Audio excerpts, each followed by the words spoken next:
gusto niya nga naagyon sa Biblia ang Santo Papa. O ang kining Santo Papa si San Pedro, mao nga moingon ko nga oy ipit siya ani ba. Ulit mo to na. San Lucas 10:26. Ang pagbasa kinahanglan adunay pagsabot. Kini bang pagbasa nimo sa Biblia imo bang isabot o sige lang magbasa? Perting sa buta. Nasa sabaw. Perting sa buta. Sila pong mga giwalihan sa mga apostolos, perting pong sa buta. Pagsabot nila kayo aman mapapa. Sa amana, kamo ramay nagkapapapapa. Pagtuon nimo di sila kasabot mga believer sa first century. Di sila kasabot. Kamo rin kasabot. Sila mo nagkasabot. Wa malagi mapapas Pedro. Karon magkasabot na yoga. Ang balaan sa Binisaya sa Latin, Santo. Episode 3:5, giingon man nga ang tanang apostoles balaan sa ato pa Santo.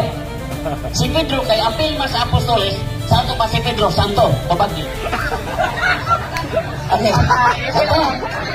Sa Biblia, natin Santo. Walay Papa. Asa ba? Naay Santo. Paminaw sa lagi. Sakto lagi naay Santo. Walay Papa. Salo. Naay Santo. Hoy, Papa.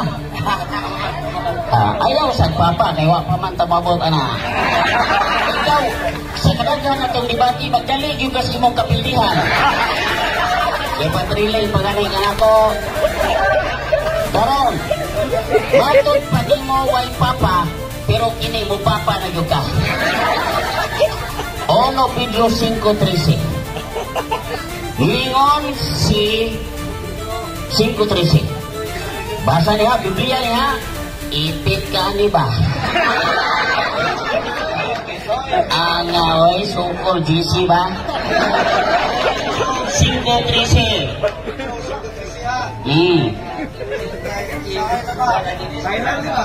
Ikaw ko rin basa, Arides?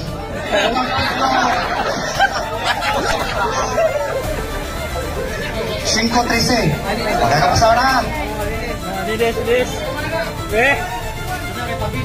Okay.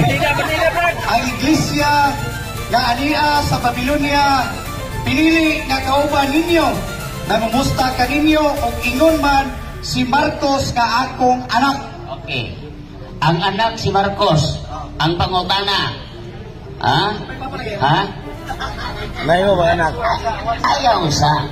Ang anak si Marcos. Ang pangutana. Kaya ang nagsuwat ani si Pedro man, niya anak mas Marcos. Kinsa may Papa ni Marcos?